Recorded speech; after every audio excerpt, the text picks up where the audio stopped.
от 31 октября 2018 года за номером 703.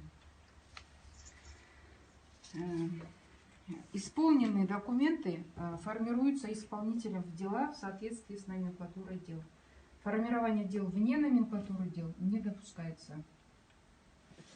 Методическое руководство и контроль за соблюдением установленного порядка работы с документами в организации осуществляется структурным подразделением, на которое возложены функции по документационному обеспечению управления. Далее служба ДОУ.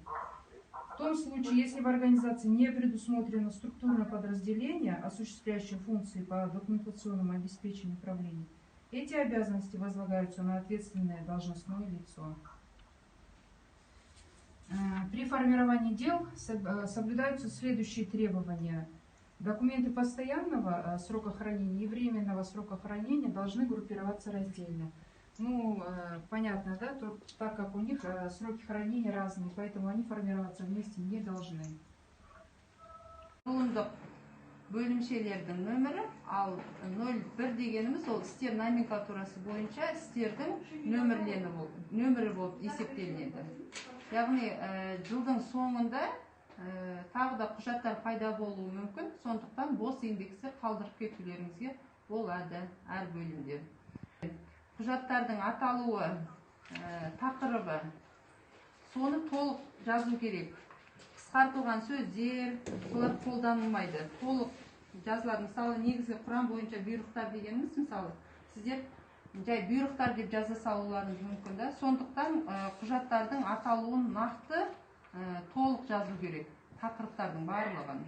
Қандай құжат болмасын, мысалы, есеп деп жаза саласыздар. Бөлімнің есебі, қандай есебі ол? Жылдық па, айлық па, жоспар андай. Нақты жазуларыңыз керек та. Құжаттардың барлығын, атауларын.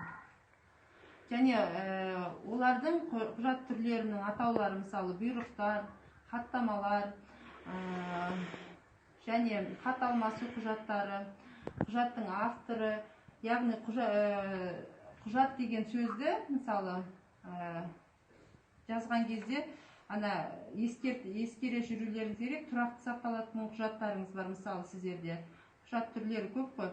Тұрақты және уақытша сақталатын құжаттарыңыздың бір іске қалыптастыруға жол берілмейді. Олардың сақтау мерзімдері яғни әртүрлі болады. Егер бір істі томды немесе бөлімдердегі тұрақты болса, онда істердің жалпы тақырыбы жазылуы тиіс. Жаңа жоғарыда айтып өттім ғой сіздерге, қысқартуға болмайды деген. Сол мына жерде мысалы